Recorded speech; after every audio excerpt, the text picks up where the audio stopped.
اعوذ باللہ من الشیطان الرجیم بسم اللہ الرحمن الرحیم۔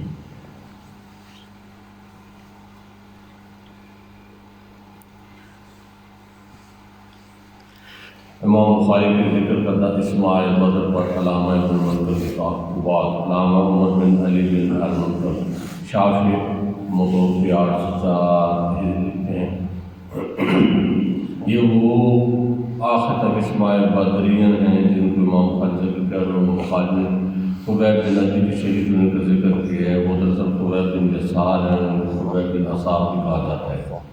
خبیب بن عبد الرحمن سے روایت ہے کہ اس کا دادا خبیب بدر میں پاک نے اس کو ملامت کی، اس پر تھوک کر آگے چلے گئے۔ دیکھیے ایون الاسرار 1 صفحہ 420 لابن سے الناس و طائف الاسلام کے 2 صفحہ 99۔ امام بخاری نے رفاع بن عبد المنذر ابو لبابہ کا ذکر کیا، وہ دراصل ابو لبابہ بن عبد المنذر ہے اور وہ یہ ابو لبابہ نہیں ہے، جیسا کہ اس پر علامہ دمیاطی نے تصدیق کی ہے۔ ابو لبابہ کا نام بشیر ہے، جیسا کہ اس باب پہلے اس کی شرح میں ذکر ہو چکا ہے، اور ابو زید الانصاری کے حدیث سکن جیسا کہ اس سے پہلے باب کی حدیث 19 کی شرح میں ہو چکا ہے، وہ ضعیف کے بھائی ہے۔ ان کا نام مظہر بن رافع ہے، وہ بدر میں حاضر ہوئے تھے، احد میں حاضر ہوئے تھے، اور ظہیر الاقواس ثانی میں حاضر ہوئے تھے، اور انہوں نے عقبہ بن عمر کا نام رسول سے لیا، حالانکہ اس کا جگہ کے خلاف ہے۔ وہ 70 اصحاب کے ساتھ عقبہ میں حاضر ہوئے تھے، اور وہ سب سے چھوٹے تھے، اور وہ اس لیے بدر مشہور تھے کہ وہ بدر میں رہ گئے تھے۔ ان کی ماں اسلام لائی تھی، اور معاذ اور معود خلاد عمر بن جموح کی بیٹی ہیں، یہ بھی بدر میں حاضر ہوئے تھے۔ اور معاذ وہ ہے جن نے ابو جہل کی ٹانگ اور تلوار کا وار کر کے اس کو کاٹ دیا تھا، اور اکرمہ کی بیٹی معاذ نے ابو جہل کے کندھے پر تلوار مار کر اس کا ہاتھ کاٹ دیا تھا، اور اس کی کھال کے ساتھ لٹک گیا تھا۔ اور امام ابن اسحاق نے معود کا ذکر نہیں کیا، یہ تمام بحث دمیاطی نے ذکر کیا ہے، اور امام ابن اسحاق نے ان 3 کے ساتھ چوتھے کا ذکر ہے جس کا نام نے رفاع نام بتایا ہے، وہ بھی ان کے نزدیک بدر میں حاضر تھے، اور الباغی نے اس کا انکار کیا، اور معود کو فتح مکہ کے سوا البخشی نے انکار کیا ہے، اور وہ جو نے ابو جہل کے ہاتھ کٹنے اور کھال کے ساتھ اس کے لٹکنے کا ذکر کیا ہے، اس کا امام ابن اسحاق نے اس عذاب کے ساتھ ذکر کیا، جب میں نے اس دن اسی سے قتال کیا تو میں نے اس کے ہاتھ کو پیچھے سے مروڑا اور اس پر اپنا پیر رکھ کر کو کھاڑ کر پھینک دیا۔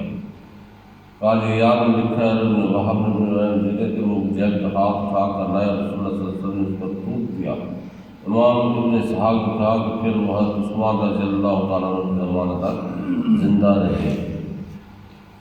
امام بخاری نے حضرت مرارہ اور حضرت حلال کے متعلق ذکر ہے، اس پر حضرت خبیب کے قتل کے واقعہ میں گزر چکا ہے کہ یہ بدری نہیں ہے، اور مرارہ اور معان کے متعلق گزر چکا ہے کہ یہ بکری ہیں کہ انصار کے حلیف تھے، یہ بکری ہیں جو انصار کے حلیف تھے۔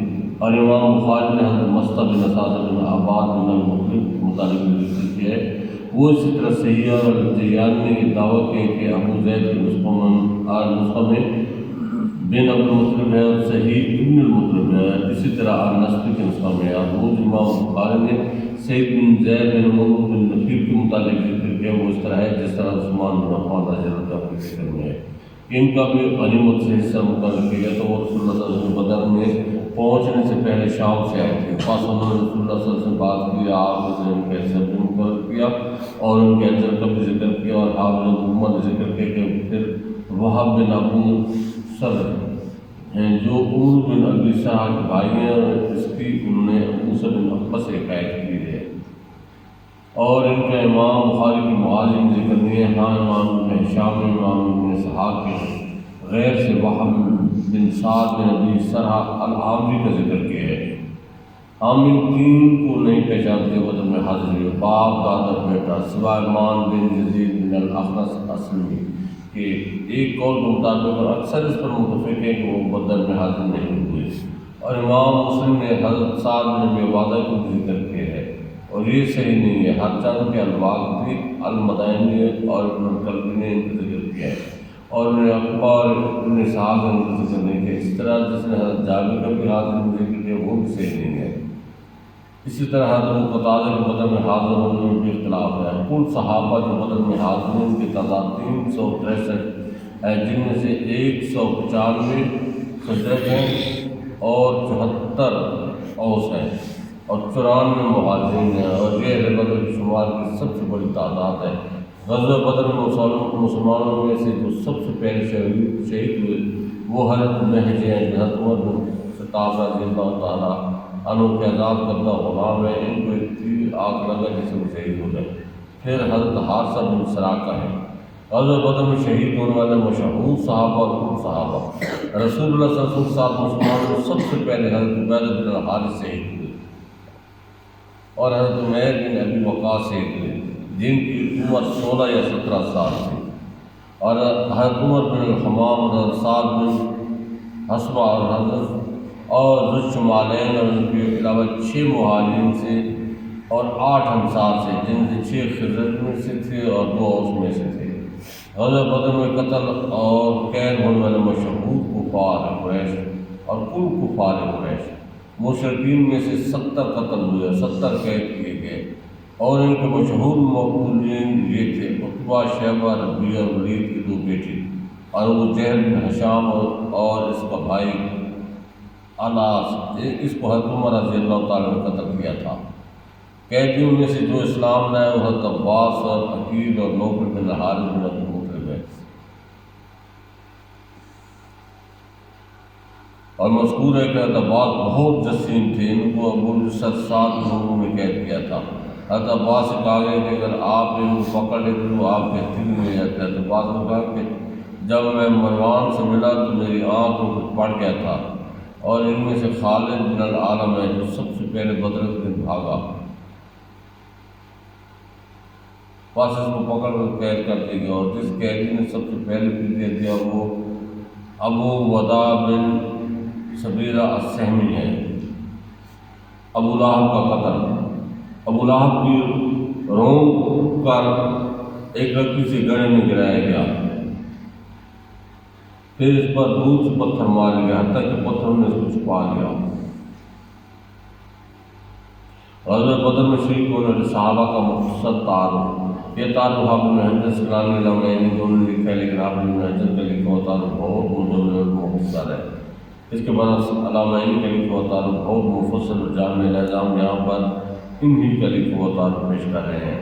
علامہ بدرالدین محمود بن احمد موضوع عاشق میں لکھتے ہیں: نمبر 1، النبی سیدنا محمد بن عبداللہ الہاشمی صلی اللہ علیہ وسلم۔ امام بخاری نے آپ کا نام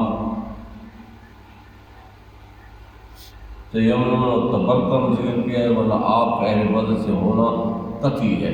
نمبر 2، حضرت بکر صدیق رضی اللہ تعالیٰ عنہ، ان کا نام عبداللہ ہے، ان کے والد کا نام عثمان اور ان کی کنیت ابو قحافہ ہے۔ نمبر 3، حضرت عمر بن خطاب الرضی رضی اللہ تعالیٰ عنہ۔ نمبر 4، حضرت عثمان بن عفان رضی اللہ تعالیٰ عنہ، ان کو رسول اللہ صلی اللہ علیہ وسلم کی شہزادی کی ذمہ داری چھوڑ دیا تھا، لیکن ان کے حساب مقرر کیا تھا، ان کو اجر کی بشارت دی گئی تھی۔ نمبر 5، حضرت علی بن ابی طالب الہاشمی رضی اللہ تعالیٰ عنہ۔ ان چاروں خلفائے راشدین کو مفصل تعارف مناقب صحابہ میں ہو چکا ہے۔ نمبر 6، پھر حضرت ایاس بن البکیر ہے۔ ایک کو یہ ہے کہ یہ ابن ابی البکیر بن عبد العین ہیں، بنی عدی کے خلیفہ ہیں۔ یہ بدر، احد اور خندق میں حاضر ہوئے، بلکہ تمام مشاہد میں رسول اللہ صلی اللہ علیہ وسلم کے ساتھ حاضر رہے۔ ایک اور صحابی ایاس بن برقہ انصاری تھے، وہ بھی بدر میں حاضر ہوئے اور جنگ یمامہ میں شہید ہوئے تھے۔ نمبر 7، حضرت بلال بن رباح جو حضرت بکر صدیق رضی اللہ تعالیٰ عنہ کے اعزاز کا ترجمان ہے۔ کتاب الوکالہ میں ان کا مفصل ذکر ہو چکا ہے۔ انہوں نے بدر کے دن امیہ بن خلف کو دیکھ کر کہا تھا: بلال، اگر آج میں نجات پا گئے تو تمہاری نجات نہیں ہوگی۔ حضرت حمزہ بن عبد المطلب الہاشمی رضی اللہ تعالیٰ عنہ، یہ نبی پاک صلی اللہ علیہ وسلم کے امی محترم ہیں۔ انہوں نے بدر کے دن شیبہ بن ربیعہ کو قتل کیا تھا اور دوسرے کافروں کو بھی قتل کیا تھا۔ نمبر 9، حضرت حاتم بن بلتع، یہ قریش کے حلیف تھے۔ ان کا نام اللخمی یہ وہی ہیں جن کو حضرت عمر رضی اللہ تعالیٰ نے قتل کرنے کا ارادہ کیا تھا، تو رسول اللہ صلی اللہ علیہ وسلم فرمائے یہ بدر میں حاضر تھے۔ 10 حضرت ابو حذیفہ بن عتبہ بن ربیعہ القرشی، حضرت ابو حذیفہ کا نام ہاشم ہے، یہ فضلہ صحابہ میں سے ہیں، بدر کے علاوہ احد، خندق، حدیبیہ میں بھی حاضر رہے، بلکہ رسول اللہ صلی اللہ علیہ وسلم تمام مشاہد میں حاضر ہیں اور جنگی جمع میں شہید ہوئے۔ نمبر 11 حضرت حارثہ بن ربیعہ الانصاری، یہ غزوہ بدر میں شہید کیے گئے۔ یہ حارثہ بن سراقہ ہیں جو جاسوسوں میں سے تھے۔ ربیع ان کی ماں کا نام ہے اور ان کے باپ کا نام سراقہ ہے، یہ الحارث بن حدیث بن مالک کے بیٹے ہیں۔ ان کا تعلق بن نجار سے ہے، ان کی ماں ام حارثہ حضرت انس بن مالک رضی اللہ تعالیٰ عنہ بھی ہیں، غزوہ بدر میں شہید ہوئے۔ ان کو حبان بن الارقد نے قتل کیا تھا۔ یہ غزوہ بدر میں انصار کی طرف سے سب سے پہلے شہید تھے۔ امام بخاری نے لکھا ہے کہ یہ نظارتہ میں سے تھے، نظارتہ کا معنی کسی چیز کو دیکھنے والے۔ حادثہ بدر میں پانی کی تلاش میں نکلے تھے۔ امام نسائی کی روایت ہے کہ قتال کے لیے نہیں نکلے تھے۔ نمبر 12 خبیب بن عدی الانصاری، یہ اوسی ہیں، حضرت خبیب نے حارث بن عامر کو غزوہ بدر میں قتل کیا تھا۔ نمبر 13 حضرت خنیس بن حذافہ سہمی، یہ قیس بن عدی بن سعد القرشی کے بیٹے ہیں۔ حضرت عمر رضی اللہ تعالیٰ کی شہزادی پہلے ان کے نکاح میں تھی، یہ بدر میں حاضر تھے اور مدینہ منورہ میں فوت ہوئے۔ بعد میں رسول اللہ صلی اللہ علیہ وسلم نے حضرت حفصہ رضی اللہ تعالیٰ عنہ ام المؤمنین سے نکاح کر لیا تھا۔ نمبر 14 حضرت رفاع بن رافع الانصاری من شہداء بدر میں ہو چکا ہے۔ نمبر 15 حضرت رفاع بن منذر ابو لبابہ الانصاری علامہ دمیاتی نے کہا ہے یہ ابو لبابہ کے بھائی ہیں اور ابو لبابہ نہیں ہے، ابو لبابہ کا نام بشیر بن عبد المنذر ہے۔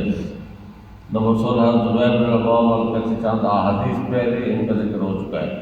17 حضرت زید بن سہیل ابو طلحہ الانصاری، امام بخاری کا وہ بدر تھے اور وہ انس بن مالک رضی اللہ تعالیٰ کی ماں کے شوہر تھے، یہ اپنی کنیے سے مشہور تھے، یہ 51 ہجری میں فوت ہوئے تھے۔ 18 حضرت ابو زید الانصاری، ان کا نام قیس بن سکن الانصاری النجاری، یہ بدری صحابی تھے۔ نمبر 9 حضرت سعد بن مالک الزوزی، زید بن ابی وقاص ہیں، ان کے بدری ہونے میں کوئی اختلاف نہیں ہے۔ نمبر 20 حضرت سعد بن خولہ القرشی، صاحب فضیلت کے بعد میں ان کا ذکر ہو چکا ہے، یہ بھی بدری صحابی تھے۔ 21 حضرت سعید بن زید بن عمر بن نفیل القرشی، ان کا ذکر فضیلت کے بعد میں ہو چکا ہے، یہ بدری صحابی تھے۔ نمبر 22 حضرت سہیل بن حنیف الانصاری، ان کا ذکر اس بات میں ہو چکا ہے کہ حضرت علی ان کے جنازہ پر 5 تکبیرات پڑھی تھی، یہ بدری تھے۔ نمبر 23 حضرت زہیر بن رافع الانصاری اور ان کے بھائی حضرت رافع بن حدیث کے حدیث میں ذکر ہو چکے، ان کے چچا تھے، اور امام بخاری نے حضرت زہیر بن رافع کے بھائی کا نام نہیں لکھا۔ 24 ان کا نام مظہر ہے، وہ بدری ہے۔ 25 حضرت عبداللہ بن مسعود الحضری، جب رسول اللہ صلی اللہ علیہ وسلم فرمایا تھا کون ابو جہل کا حال یہ کرے گا، تو حضرت ابن مسعود کے یہ حدیث مغازی کے شروع میں گزر چکی ہے۔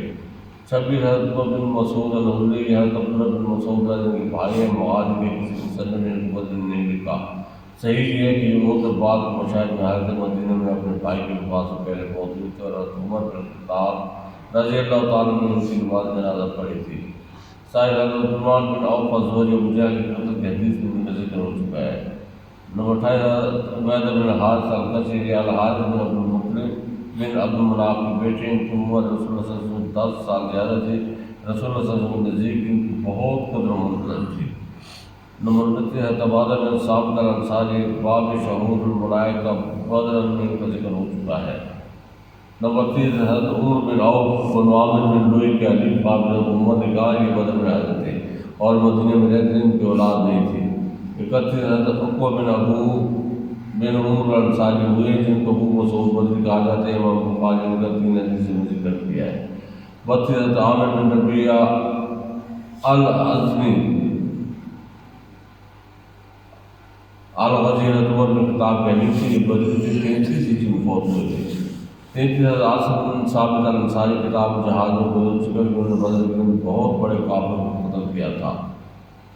34 حضرت عمر بن سعد الانصاری، حدیث ثقیفہ میں ان کا ذکر ہو چکا ہے۔ 35 حضرت عثمان بن مالک الانصاری، باب شہود الملائکہ، بدر کے بعد ان کا ذکر ہو چکا ہے۔ 36 حضرت قدامہ بن مظعون کا ذکر سے پہلے باب میں آ چکا ہے۔ 37 حضرت قتادہ بن نعمان الانصاری پاک کے بارے میں حضور سے کی روایت میں ان کا ذکر ہے۔ 38 حضرت معاذ بن جموع اس باب میں ان کا ذکر ہے، جس میں یہ بیان ہے کہ محفوظ چھینے سامان سفروں سے نہیں نکالا جائے گا۔ 39 حضرت معوذ بن افرا اور ان کا بھائی، ان کا نام ہے معوذ بن حارث بن نفع۔ افرا ان کی ماں کا نام ہے۔ یہ وہی ہیں جنہوں نے ابو جہل کو قتل کیا تھا بدر کے بعد، ان کو پار سے لڑتے جاتا ہے کہ یوم بدر کو شہید ہو گئے۔ ان کو وہ مصعب تھے کہ قتل کیا تھا۔ ان کے بھائی کا نام ہے عوف بن الحارث، ان کا ذکر پہلے ہو چکا ہے۔ 40 حضرت مالک بن ربیعہ ابو السید الانصاری بدر اور دوسرے غزوات میں حاضر ہوئے، مدینہ میں 60 ہجری میں فوت ہوئے۔ 41 حضرت مرارہ بن ربیعہ الانصاری، ان تین میں سے ایک ہیں جو غزوہ تبوک میں نبی پاک کے ساتھ نہیں گئے تھے۔ وہاں خواجہ صاحب بدر کی فضیلت میں یہ ذکر کیا کہ لوگوں نے مرارہ اور حلال کا ذکر کیا، یہ دونوں نے ایک بات تھی جو بدر میں حاضر تھے۔ 42 حضرت معاذ بن سعد الانصاری بن سعدہ کے ساتھ ان کا ذکر ہو چکا ہے۔ 43 حضرت مصعب بن اساسہ بن عباد بن عبد المطلب بن عبد مناف، ان کا ذکر قریب ہی ہو چکا ہے۔ 44 حضرت مقداد بن عروہ خدری جو بن زارع کے حریف ہیں، قریب ان کا ذکر ہو چکا ہے۔ 45 حضرت ہلال بن امیہ الانصاری، امام بخاری نے حضرت کعب اور عمران کے ساتھ ان کا ذکر کیا ہے۔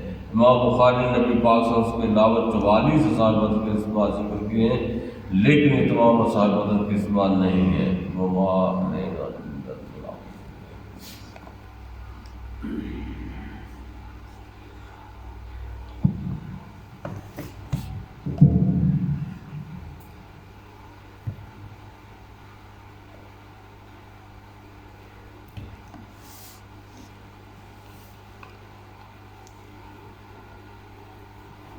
نکاح کی وکالت کرنے کے وقت گواہ قائم کرنا۔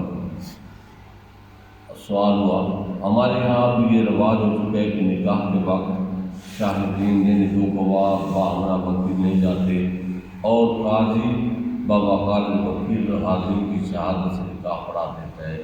یہ عمر عند شرع یعنی شریعت کی روح سے محمود یعنی پسندیدہ ہے، یہ مردود یعنی ناپسندیدہ ہے۔ دین مذہب حنفی میں اس طور پر نکاح صحیح ہوگا یا نہیں؟ کیا وکیل کو اپنے ساتھ دو شہد یعنی گواہ رکھنا اور ان گواہوں کو عورت کی اجازت سننا ضروری نہیں؟ اگر بطریق اول نکاح ہوا تو سب کو نگار ہوئی یا نہیں؟ اب جواب، وکیل کے ساتھ شاہدوں کی کچھ حاجت نہیں۔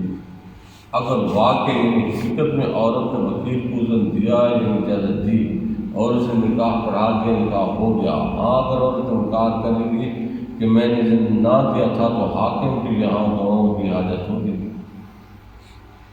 ایک غلطی کی نشان فرمائے، یہ تو کوئی غلطی نہیں، ہاں یہ ضرور غلطی ہے کہ وکیل ہوتا ہے کوئی اور نکاح پڑھاتا ہے۔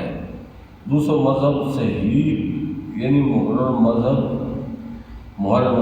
حنفیہ، امام محمد علیہ رحمہ سبت کی 6 مشہور متواتر کتاب ہے۔ یہ کتابوں کے نام ہیں جامع کبیر، جامع صغیر، سیر کبیر، سیر صغیر، مبسوط زیادات میں وکیل نکاح یعنی نکاح کا وکیل دوسرے کو وکیل نہیں کر سکتا۔ اس میں بہت دقتیں یعنی دشواریاں ہیں جن کی تفصیل میرے فتاویٰ میں ہے۔ لہٰذا یہ چاہیے کہ جس سے نکاح پڑھوانا منظور ہو اسی کے نام کی اجازت دی جائے یا اذن مطلق لے لیا جائے۔ جس سے نکاح پڑھوانا منظور ہو، جس سے نکاح پڑھوانا منظور ہو اسی کے نام کی اجازت دی جائے یا اذن مطلق لے لیا جائے۔ حضور یعنی دلہا کا وقت نکاح سہرا باندھنا نیز باجے گاجے سے جلوس کے ساتھ نکاح کو جانا شرم کیا قوت ہے؟ خالی پھولوں کا سہرا جائز ہے اور یہ باجے شاد میں رہے جو معقول ہے سب ناجائز و حرام ہے۔ ولیمہ سنت ہے، حضور ولیموں کا کھانا شریعت 21 کو داخل ہے، اس کا تاریخ انسان والا کیسے ہے؟ ولیمہ بعد زفاف یعنی سہاگ رات کے بعد سنت اور اس میں صیغہ عمل یعنی حکم کا لفظ بھی وارد ہے۔ عبد الرحمن بن عوف رضی اللہ تعالیٰ عنہ سے ارشاد فرمایا، ولیمہ کرو اگرچہ ایک دمبا یا اگرچہ ایک دمبا، دونوں معنی معتبر یعنی مراد بھی جا سکتے ہیں، اور اول اذن یعنی پہلا معنی مراد نہ زیادہ ظاہر ہے۔ مطلب ایک دمبل سے بھی ولیمہ کر تو ولیمہ ضرور کرو۔ نکاح سے پہلے ولیمہ کرنا کیسا ہے؟ جس شہر کے لوگوں میں سے ایک بھی ولیمہ نہ کرتا ہو بلکہ نکاح سے پہلے اول لوگ جیسا رواج اخلاق ہے دوسرے انسان کے لیے کرو، تارکان سنت ہے مگر یہ سنت مستحبہ سے ہے۔ تارک یعنی چھوڑنے والا گنہگار نہ ہوگا اگر سے یعنی وہ ولیمے کو حق جانے۔ رضائی بھتیجی سے نکاح حرام ہے۔ حضور اگر ہندہ بوقت تشریف فال کے عمر مصر خود یعنی ہندہ اپنے بیٹے عمر کے دودھ لینے کے وقت بکر کو مدت رضاعت کے اندر اپنا دودھ پلائیں۔ اس کے بعد ہندہ کے 3 لڑکے سعید، فاضل، سلیم پیدا ہوئے۔ اب بکر کی لڑکی سے سلیم کا نکاح جو عمر کا برادر حقیقی یعنی حقیقی بھائی ہے جائز ہے یا نہیں؟ بکر کی لڑکی ہندہ کی اگلی پچھلی سب اولاد کی حقیقی بھتیجی کی مثل رضائی بھتیجی ہے اور باہم منعقد یعنی آپ نے نکاح کرنا حرام قطعی ہے۔ رضاعت کا ایک مسئلہ، زید و بکر آپس میں چچا زاد بھائی بھی ہیں اور رضائی بھی۔ زید کے حقیقی چھوٹے بھائی کا بکر کی حقیقی چھوٹی ہمشیرہ سے نکاح ہو سکتا ہے یا نہیں؟ جائز ہو سکتا ہے۔ اچھا انشاءاللہ کہ آج جو زیادہ حدیث مبارک لمبی تھی بقیہ کے بارے میں انشاءاللہ کل یہ ایک علمی مذاکرہ ہے، ٹھیک ہے نا، مناظرے کی صورت میں انشاءاللہ کل